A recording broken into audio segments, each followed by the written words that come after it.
Alô você, boa noite. Quarta-feira, 8 de maio do ano 2019. Estamos aqui mais uma vez juntos. Peço licença para entrar aí na sua casa, no conforto do seu lar, onde você estiver, no seu trabalho, no seu carro, enfim, através do seu mobile ou do seu desktop. Estamos eu e Antônio Balesteiro Garcia Júnior para falar um pouco contigo a respeito de saúde. O Antônio que vem desvendando um tabu, suicídio de crianças e adolescentes, e nós estamos trilhando aí um fim, não um fim, mas de certa forma chegamos a uma conclusão. O Antônio vai falar um pouquinho a respeito sobre esse assunto. Quero falar para você também a respeito daquilo que é destaque de capa do nosso jornal no dia de hoje. Nosso jornal, se você não encontrou na banca mais próxima, aí você pode ter acesso através do digital. Manda inbox aí o número do seu telefone, peça para nós que a gente vai enviar. A gente coloca você numa lista de transmissão aí, coloca esse link para você à disposição, onde você vai ter acesso ao nosso link do jornal online gratuitamente. Muito bem, Balneário Camboriú investe na implantação de ecopontos. Foi o destaque principal do nosso jornal, muito interessante, está na página 3, vale a pena de repente saber o que significa, o que é isso, né? Por que Balneário Camboriú está investindo bastante nesses ecopontos aí. A natureza agradece, já digo de antemão. Itajaí aplica mais de 7.000 doses de vacina durante o dia D, que foi no sábado. Perfeito, Antônio? O dia D foi no sábado e Itajaí aplicou mais de 7.000 doses. Show de bola, uma campanha fantástica aí, né? Segurança, falando do governo do estado, né? Vamos falar um pouco daquilo que foi destaque do governo no dia de hoje, que é o anúncio, né, da convocação de 51 novos delegados de polícia civil. Um tiro certo aí, né? Trocadilho, um tiro certo por parte do nosso governador, o Carlos Moisés, comandante, né? Moisés aí que chamou 51 novos delegados. Dá uma acalmada na coisa, dá uma melhorada na situação, mas ainda precisa de mais investimentos, precisa chamar mais pessoas, mais delegados aí, porque o déficit é grande e a gente sabe disso. Ontem, numa outra live, a gente falou com o Capitão Rodrigues a respeito de segurança pública, onde a gente ficou sabendo ali que a Polícia Militar também necessita aí de muito mais policiais ali à disposição. O déficit é bem grande e nós estamos com um número reduzido aí dentro da segurança pública. Milagres são feitos diariamente pelos nossos agentes da segurança pública. Parabenizar aos policiais militares de Itapema, aos policiais civis do nosso município de Itapema também, e falar para vocês que a população agradece esse trabalho fantástico que vocês têm feito aí em prol da nossa segurança, e dizer que realmente nós nos sentimos seguros dentro do nosso município, onde a gente ainda pode caminhar tranquilamente no calçadão sem ter muito o que temer, né? Diferente de outros municípios aí do estado e do Brasil, onde a criminalidade impera e é altíssima também. Bom, vamos lá, né? Meu amigo Antônio Garcia Balesteiro Garcia Júnior, falar um pouquinho de saúde. A gente está chegando aí, trilhando esse final, que não é um final, que a gente vai deixar um aberto aí, né, Antônio, para novas conversas a respeito. A gente vai voltar a falar nisso, mas com a coluna desta terça-feira você conclui essa tua análise em se tratando desse tabu que é, né, o suicídio de crianças e adolescentes, o suicídio por si, digamos assim. Eu gostaria que você fizesse, para quem está nos assistindo agora, ou quem vai nos assistir através dessa live aí na fanpage do jornal, fizesse um resumão aí do que foi a primeira coluna, o que foi a nossa primeira live, até chegar no dia de hoje, para a gente entrar aí nesse cyberbullying, falar um pouco a respeito de Momo e tantos outros aí que estão rolando ainda pelas nossas redes. Boa noite, Antônio, seja bem-vindo. Boa noite, Ricardo, boa noite a Kathleen, a Elaine, ao Felipe. Boa noite a você que vê minhas colunas, que lê minhas colunas, que nos acompanha aqui. E para quem, em última análise, nós fazemos esse trabalho. Realmente, Ricardo, nós não estamos encerrando nada, nós estamos começando uma nova caminhada. Eu, o Ricardo, a Kathleen, a Elaine, o Felipe e você caminhamos até aqui desvendando esse tabu. Suicídio de crianças e adolescentes. Só suicídio de crianças e adolescentes? Nós focamos nisso. Mas o suicídio em geral é a 8ª causa de morte no Brasil, segundo a Organização Mundial de Saúde. A 2ª causa de morte no mundo entre crianças, entre jovens de 15 a 29 anos. O suicídio, ele atinge, principalmente, Ricardo, não é só crianças dos seus 8, adolescentes, crianças ou jovens dos seus 8 aos 29 anos, mas também pessoas que passaram dos 60 anos, principalmente essas faixas etárias são as mais atingidas. Mas, trazendo um pouco, você que está me vendo, e talvez esteja me vendo pela primeira vez, esteja trabalhando essa caminhada conosco pela primeira vez, trazendo ao dia atual, onde nós vamos falar sobre mídias digitais. Ele falou sobre cyberbullying, né?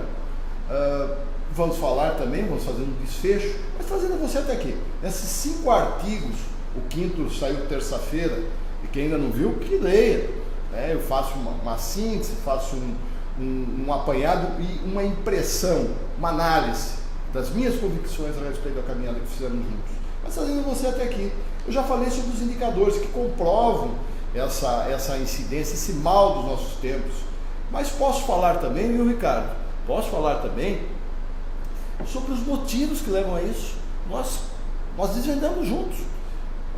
Motivos que vão desde as doenças psicossociais, como a depressão, déficit de atenção, hiperatividade, síndrome de hiperatividade, déficit de atenção, a questão da pessoa se sentir angustiada, sem perspectivas de futuro. Qualquer um se sente assim, inclusive uma criança. Tá? A questão de maus tratos, problemas familiares, problemas na escola, aí entra a questão, inclusive, do bullying, apesar de nós abordarmos o bullying na sociedade que nós vivemos e falamos também sobre a era digital. Nós identificamos, inclusive, Ricardo, que, poxa, você tem uma curva de crescimento, tá? Nos últimos anos, identificado. Tem uma curva de crescimento também que tem mais pesquisas, aí entra um outro fator. Você sabe, você que está me vendo, está ouvindo, está nos vendo e nos ouvindo, você não sabe, vai saber agora. Até o início dos anos 2000, não se divulgava esse tipo de situação, não se trabalhava a prevenção, se calava perante os fatos, perante o suicídio. Por quê? Porque tinha uma pesquisa, tinha um pensamento, tinha uma pesquisa elaborada nos anos 80 nos Estados Unidos, e tinha um pensamento que já vinha de muito tempo, que se chamava efeito Werther, baseado no livro do Goethe, de 1774, tá? Onde um caso de suicídio, assim relata o livro, replicou em outros. Esse pensamento perdurou, acreditem, até os anos 2000, quando pesquisas da Organização Mundial da Saúde mostraram que esse tipo de ação não tinha efeito. Tá? Então mudou-se a postura, o Brasil também, através do Ministério da Saúde, mudou o seu enfrentamento disso. Aí nós podemos voltar, nós estamos falando dos motivos, nós podemos voltar e falar dos sinais. Como é que você identifica numa criança ou num adolescente que ela pode emitir sinais? E segundo pesquisadores, de 2 crianças que estão com ideação suicida, uma identifica sinais, cara. Como é que você identifica? Identifica através de sinais físicos da criança, dor de cabeça, dor de barriga, mudança de comportamento alimentar, mudança de comportamento, não quer ir na escola, se tranca no quarto, fica, se mostra tristonho. No adolescente, o adolescente já se manifesta perante essa situação, ele fala que está desiludido com a vida, que não tem. Então procura conversar com seus filhos. Aí entra outra questão, que no fechamento eu vou falar mais profundamente sobre isso. Mais do que sinais, Ricardo, os pais precisam ter uma relação mais proativa, uma relação mais intimista, uma relação mais de amizade com seus filhos.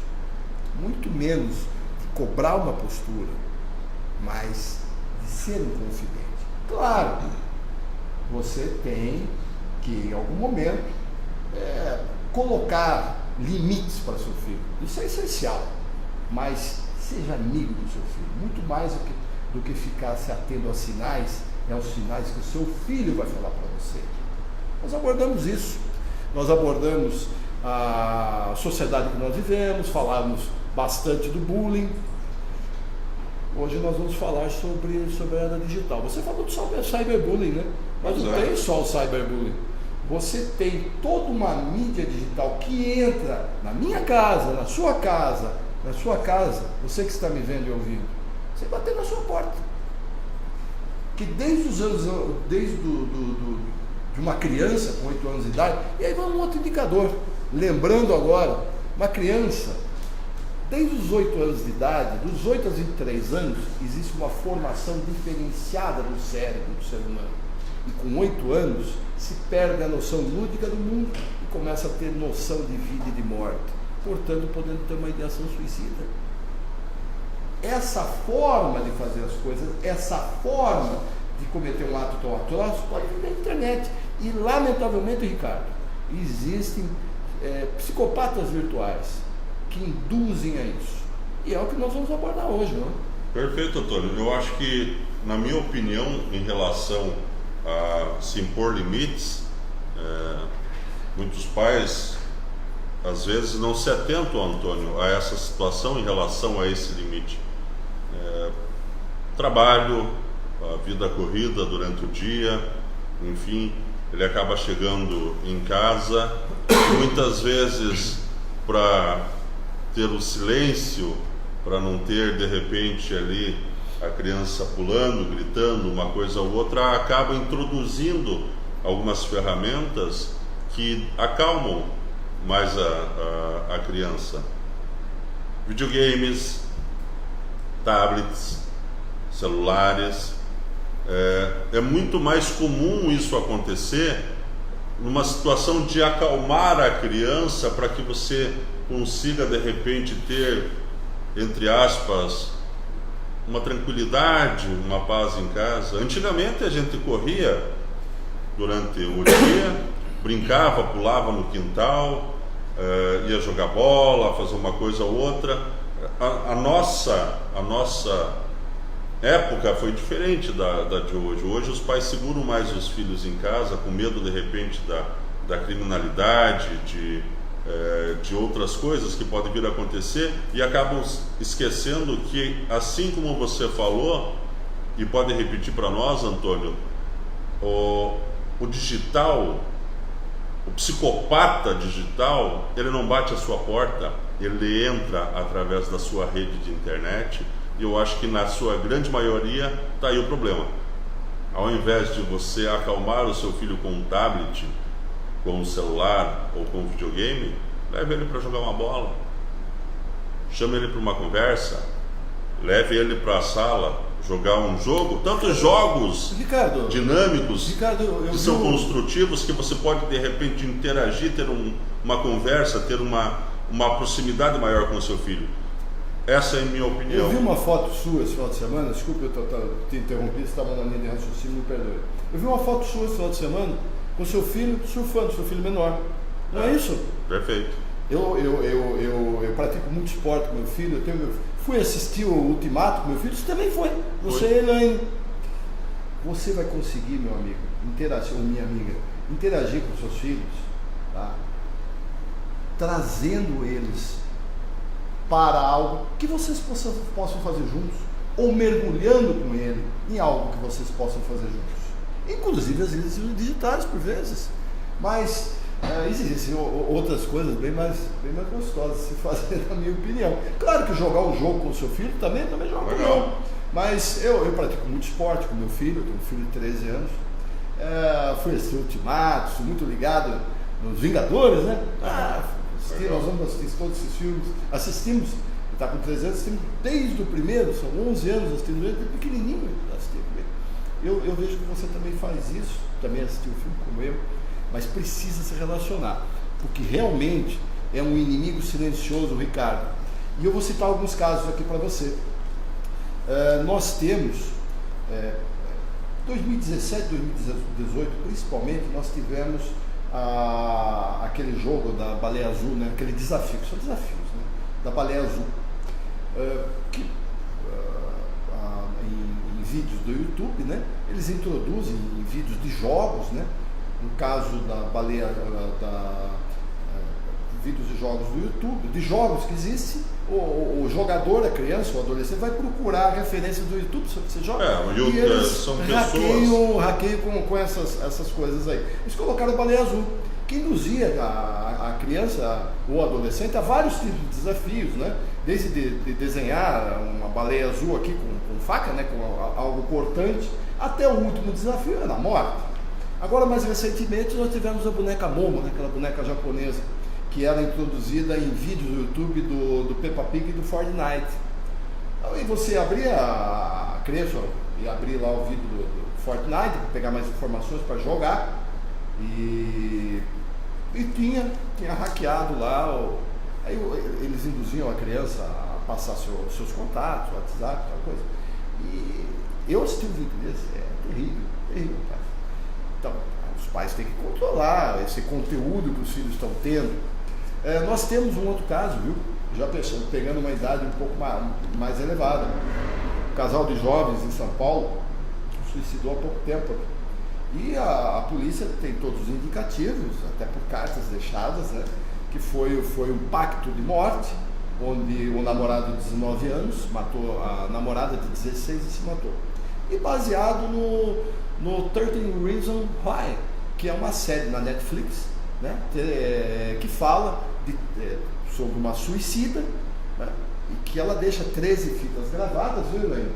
Dizendo as razões que ela se suicidou e indicando às pessoas todo o perfil, tudo que eles fizeram, inclusive o que eles deixaram, é referente a isso. Então, há necessidade também de um controle do conteúdo que é disponibilizado na internet. Um controle, tá? Sem dúvida nenhuma. Há necessidade de um controle do que é disponibilizado nas TVs fechadas, enfim, nos streams, né? E se tem esse controle, você pode ter esse controle.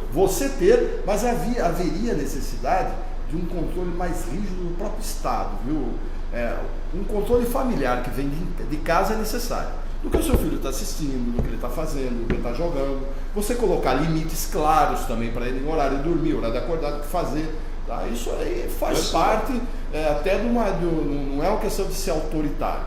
Claro que se discute com ele e se racionaliza a coisa, mas é uma necessidade. Mas o Estado tem que ter esse papel. Nós sabemos que existem existe toda uma legislação a respeito, né, com relação ao bullying, né, que muda inclusive a LDB, né, a Lei de Diretrizes e Bases da Educação, tá? E impõe todo um programa na escola de controle do bullying. E agora nós temos uma política nacional de prevenção à automutilação e ao suicídio, desde o dia 26 de abril, portanto, semana passada mesmo. Bem recente. Muito recente. E em função disso que nós estamos falando aqui, tem uma banda de crescimento muito elevada, gente. Então, os poderes estão constituídos suficientes. Mas eu iria mais. A política, ela prevê o quê? Essa política mais recente. Ela prevê, entre outras coisas, a capacitação, desde agentes sanitários, para poder acolher aquela pessoa, ou aquela criança ou adolescente, mas enfim, acolher de uma maneira competente aquelas pessoas que têm doenças psicossociais, mas também de capacitar educadores, tá? Com palestras, tantas coisas mais, tá? Para poderem fazer o bom trabalho nas escolas, tá?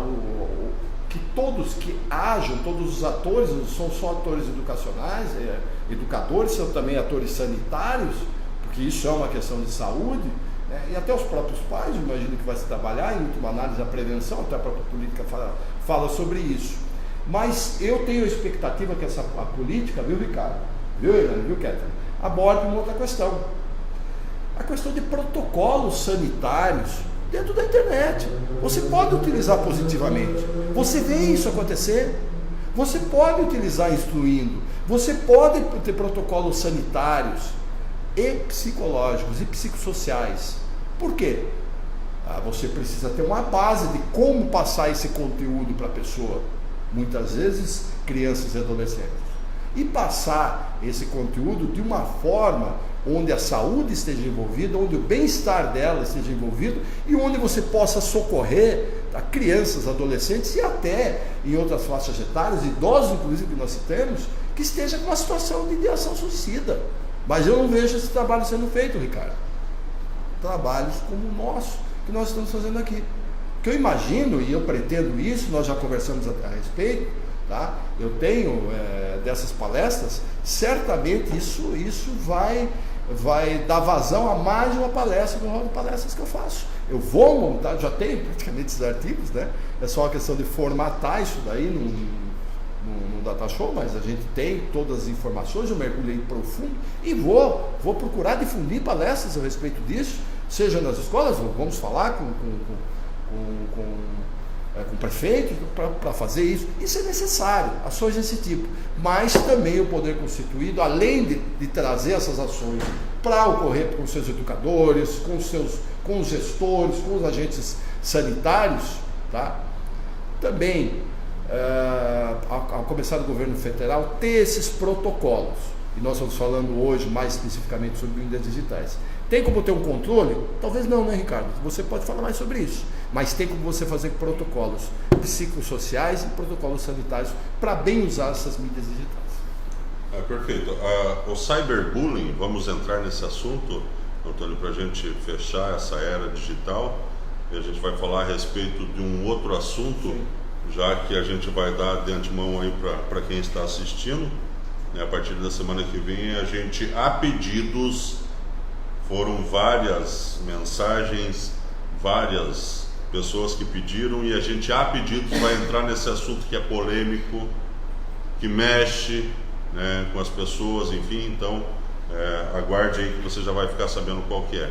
O cyberbullying, e muitas vezes o parasita digital, digamos assim, o cidadão que está vestido do mal, ele se aproveita de alguns mecanismos dentro da internet e deste mundo totalmente desprotegido que é realmente a internet, e ali ele introduz a sua semente do mal para que isso haja dentro das pessoas, e principalmente o foco são crianças e adolescentes.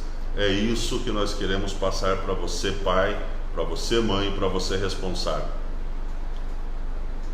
Ter limites não significa ser ruim, ser um pai mau, ser um pai que está privando. Não, pelo contrário. Impor limites realmente ajuda o bem-estar e a saúde do seu filho ou daquele que você é responsável. Principalmente, buscar os mecanismos de controle dos pais, o controle da família nesses diversos aparelhos tecnológicos que o seu filho tem à mão, o celular, o PlayStation ou o computador. Se você tem um computador em casa e você tem o sistema operacional Windows instalado, seja ele qual for, desde o XP já tem esse tipo de mecanismo onde os pais têm controle sobre aquilo que pode ser acessado pelos filhos. Não é muito difícil de se fazer uma configuração nesse sentido, Antônio. São vários os vídeos no YouTube que tem ensinando você, pai, a impor limites de até onde pode ir o acesso do seu filho na internet, até onde o seu filho pode buscar, mesmo sem querer ali, alguma informação na internet. E melhor do que isso, quando o seu filho é enganado a clicar num link que vai levar ele para algo que não seja interessante para ele estar vendo, algo que seja perigoso para ele, o próprio sistema vai impedir com que esse link seja aberto para o seu filho. É interessante, são mecanismos de proteção de você, pai, que você pode ter acesso. O Felipe está com 19 anos, ele joga PlayStation desde que, acho que do número 2 ali, né, Elaine? Desde do PlayStation 2, 3, enfim, agora ele está com o 4. O PlayStation tem um módulo de proteção dos pais, de controle dos pais. Quer dizer, são ferramentas e mecanismos que você, pai, tem a obrigação de buscar, saber. Se você não sabe, e de repente aí ficou sabendo agora você tem a obrigação. Vá lá, busque, corra atrás. Qual é o mecanismo que eu posso estar utilizando para proteger o meu filho desses piratas da internet, dessas sementes do mal que são plantadas ali? Vale a pena buscar isso aí. Perfeito, Antônio? Sim, você fez uma colocação muito boa. E a forma como você colocou, Ricardo, tá? O relacionamento que você tem com seu filho, que você tem com a Elaine, esse tipo de... É uma coisa intimista que eu tenho com meu filho, sabe? De discutir com ele, as coisas que nós fazemos juntos, não é uma coisa que eu faço. Eu gosto também, eu me sinto bem também. Você sinta bem de estar com o seu filho, sabe? Não se coloque como se cobrando para isso. Tem que se sentir bem, e você vai conseguir ter uma intimidade com o filho, seu filho ou sua filha, e é necessário a partir do momento que você consiga demonstrar que você está se sentindo bem ao que você está fazendo. E claro, tem mecanismos de controle. Falo novamente, você vê, tem certas coisas que acontecem, lamentavelmente, quando a porta já está arrombada, né, amigo? A gente sabe, você da mídia divulga pouco sobre isso daí. Está tendo muitas ocorrências de suicídios, não é uma, não é duas, não é três. Na última semana, agora, nos últimos dias, 4 só no nosso estado. Só que evita-se de divulgar, porque uma coisa é você trabalhar a prevenção, é você conversar. Como eu estou conversando com você, como o Ricardo está, nós colocando de uma maneira aberta e transparente o fato que existe, e aconselhando em última análise, tá? Desvendando. Só conhecendo se pode prevenir, entender a importância de prevenir. Outra coisa é você colocar métodos, você colocar fatos, inclusive isso eu sou contrário, eu sei que você também tem parte da empresa que faz isso, nós somos absolutamente contrários, porque isso sim pode replicar casos. Então nem está se falando de tantos casos que ocorrem. Mas olha só, nós sabemos que a porta está bem arrombada. Desde 2012 tem pesquisas bem severas com relação a isso. Ainda bem que agora, mas só agora, tem uma política nacional de prevenção da automutilação do suicídio. Espero que essas coisas que nós estamos conversando aqui aconteçam. Nós faremos nossa parte, tá? Estamos fazendo aqui, isso não se encerra aqui, né, Ricardo? Virão palestras sobre isso daí que nós vamos levar para os agentes outros assuntos, né? Sobre outros assuntos, inclusive inerentes a esse ou não, sim, né? Mas inerentes a esse você pode falar sobre muitas outras coisas, tá? Que são motivos que vão levar a essa situação tenebrosa. E um dos motivos que eu falei, esquece doenças psicossociais, esquece o bullying, esquece o mundo em que vivemos, a desesperança. Oh, meu amigo, desesperança, tem tanta coisa que leva à desesperança, né, Ricardo? E nós estamos construindo, através dessa coluna Desvendando a Nação do Brasil, onde nós caminhamos juntos, e chegamos aqui juntos, eu e você. Nós estamos levando esperança ao você que me veio hoje, ao momento que você conhece a realidade das coisas, pode ter uma noção de juízo, porque você desvendou junto. E você sabe também, e nós vamos abordar nisso, e isso vai estar muito diretamente relacionado com o nosso próximo desvendar, você conhece os seus direitos. É isso? Perfeito. Tá. Concluindo, para quem não assistiu desde o começo, trazendo para você que está vendo agora, ou que vai assistir amanhã, enfim, ou depois, nesse apanhado de 5 partes do Desvendando um Tabu, o Antônio chegou à conclusão, e nós conversávamos sobre isso, a respeito de que o Momo, ele não é o culpado, apenas ele, do suicídio de uma criança, de um adolescente, enfim. A baleia azul não é a única culpada disso, e a gente chegou a essa conclusão. Fale um pouquinho a respeito dessa conclusão para nós, Antônio, por favor. Isso é muito importante.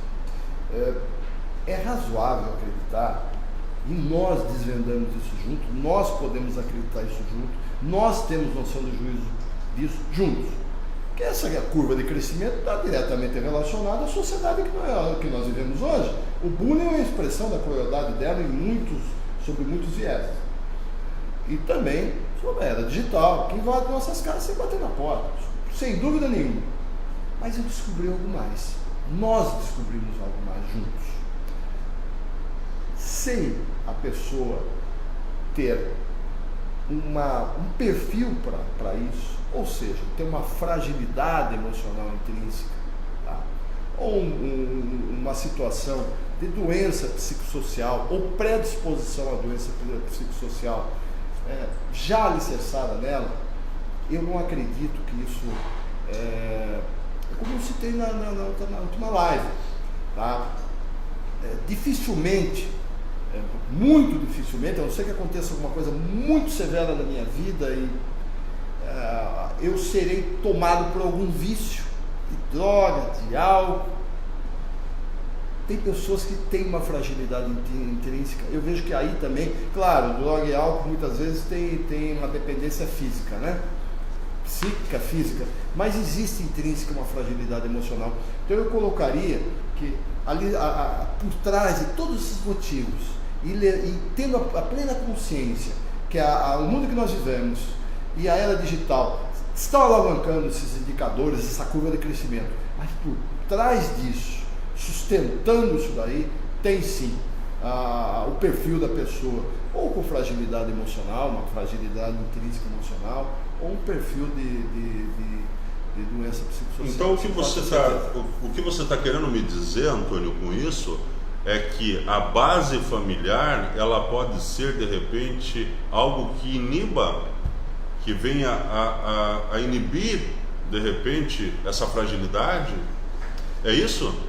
Aquele que tem uma base sólida na família, aquele que tem uma família sólida, com uma base sólida, onde existe uma conversa, onde existe uma amizade, onde existe uma confidência entre pai e filho, dificilmente nós teremos um adulto, de repente, com esse tipo de perfil? Eu não chegaria a essa conclusão, Ricardo. Lembre-se o que os especialistas falam. De cada 2 pessoas que tentam o suicídio, uma tem ideação. O que é ter ideação suicida? A ideação, eu imagino que uma pessoa ou demonstra os sinais, né? Demonstra os sinais dessa ideação suicida, tá? Alicerçado nisso que eles falam, eu diria que a maior parte das pessoas que tentam o suicídio, estamos falando de crianças e adolescentes, mas podemos generalizar, ela tem um perfil intrínseco de fragilidade emocional e doença psicossocial. Mas você dizer que isso é causado por um problema familiar, pode ser, pode não ser, tá? A criança, o Ricardo, Elaine, Catherine, intrauterinamente, você já está tendo as reações, você já está interagindo com o mundo através da sua mãe, tá? Tem pessoas que têm uma visão mais espiritualista das coisas, que pensam antes até. Nós aqui pensamos de uma maneira em saúde, com dados e fatos concretos. Não vamos entrar nesse ar. Então, eu vejo um pouco complicado você dizer isso. Eu não iria tão longe. Agora, com certeza, se você procurar ter essa relação estreita com o seu filho, com sua filha, tá? Você vai conseguir identificar exatamente diversas, essa foi a minha pergunta. Você vai identificar, inclusive, essa fragilidade comportamental. Como nós falamos do bullying, você lembra quando a gente falou do bullying? O perfil de quem faz o bullying não é o mesmo perfil de quem recebe? E como é que você identifica uma pessoa que tem bullying? Como é que você faz para identificar? Os especialistas falam que uma das maneiras é os pais conversarem e procurarem saber mais sobre seus filhos, trazerem eles para poderem se abrir sem medo de reprimendas, sem medo de se sentirem, traídos por vezes. Então o que você fala, eu não digo que seja uma verdade absoluta, e não é, mas com certeza, se você tiver uma família onde esse diálogo esteja estabelecido, onde limites estejam claros, tá? eu acredito que na grande maioria dos casos você vai conseguir identificar certas situações que podem levar realmente a uma coisa muito ruim, ou evitar outras tantas. Perfeito. Isso aí, fechamos o assunto, então vamos falar a respeito daquilo que vai ser destaque na semana que vem, a pedidos de várias pessoas aí que procuraram a redação do jornal. O Antônio Balesteiro foi atrás, a gente já tinha conversado algo a respeito desse assunto, não era a fundo e nem tão a fundo a respeito desse hospital, mas o assunto é hospital, e esse hospital é o Ruth Cardoso. Você que mandou para nós os questionamentos, que nos mandou denúncias, nos enviou através de e-mail, seja ele de WhatsApp ou qualquer outro, até uma conversa que eu tive com um colega de Balneário Camboriú e falou a respeito de Ruth Cardoso. Antônio foi a fundo e desvendou tudo sobre o Ruth Cardoso. Não é apenas um artigo, né, Antônio? Não. Ele vai ser fragmentado para que a gente possa desenvolver este Desvendando Ruth Cardoso. Fala um pouquinho, uma prévia para nós a respeito disso, por favor. Eu acredito que serão 3 artigos, né? E eu dizendo, Ruth Cardoso, sobre o teu olhar, porque você tem todos os direitos perante a saúde no Brasil, artigo 196 da Constituição Federal. Nós sabemos que desde 88 a saúde ela é predominantemente pública, mudou o modelo do que era do INAMPS, que era por caixas de assistência, planos de previdência, para predominante público, onde o cidadão, a pessoa inclusive, não precisa nem ser cidadão, que está aqui no Brasil, tem todos os direitos perante a saúde. Tá? Artigo 196. Saúde é um dever do Estado e um direito de todos. Ponto. O Ruth Cardoso é um hospital geral, né, para a região aqui, que vai de Balneário Camboriú a Bombinhas. O Ruth Cardoso recebe no seu teto do Ministério da Saúde para ser a porta de entrada do hospital geral. Antônio, vou te interromper. Quer saber mais sobre isso? Semana que vem, terça-feira, na coluna do Antônio, e na quarta-feira a live a partir das 18h30. Uma coisa, Ricardo, isso eu tenho que falar, tenho que reforçar. Tudo que nós vamos falar, e nós vamos desvendar o Ruth Cardoso desde da saúde pública de Balneário, colocar os motivos para o hospital ter problemas para ser aquele hospital que todos... Sanar as dúvidas dos Mas nossos vamos leitores. olhar, repito, sobre o teu olhar. Sobre o seu olhar significa o quê? Sempre olhando os teus direitos e retornando para falar os direitos que você tem perante o Ruth Cardoso, seja você morador de Balneário Camboriú, seja você morador de Itapema, Bombinhas, Porto Belo, independente de ter um hospital em Itapema, viu? Porque o hospital de Itapema, ele não é referência de hospital geral no SUS, não recebe para isso, certo? Quem recebe é o Ruth Cardoso. Então, eu vou explicar isso para você, sobre o teu olhar, pensando em você e por pedido de vocês. Beleza, Pô? Então tá lá. Compra premiada Vitrine Gourmet. A cada R$50 em compras, você ganha uma raspadinha. Essa é a nova promoção do Vitrine Gourmet aí, que tem delícias, pizzas deliciosas. E se não me falha a memória, é o único com forno a lenha em Itapema. Chegou, raspou, achou, ganhou na hora. São pizzas, são bordas, enfim, são vários prêmios para você. São prêmios para você. Vale a pena? Telefone do Vitrine Gourmet, peça agora uma pizza show de bola, 3268-3993. Vou repetir para você, 3268-3993 do DDD 47. Um beijão a todos. Muito obrigado, Antônio, pelos esclarecimentos. Deixo para você aqui um minuto aí para você fazer as suas considerações finais, para dar o seu tchau. E semana que vem estaremos novamente juntos a pedido de você, Ruth Cardoso, desvendando o Ruth Cardoso. Saiba quais são os seus direitos. Isso aí, sempre no teu olhar, o que nós fazemos para você. Muito mais nada fazemos para você. Desvendamos um tabu, suicídio de crianças e adolescentes. Para você entender, para poder se prevenir. Muito obrigado a você que lê minhas colunas, a você que nos assiste. E a partir da semana que vem, desvendando o Ruth sobre o seu olhar E vem conosco, né, Ricardo? Venha conosco. Forte abraço a todos, uma boa noite e fique com Deus.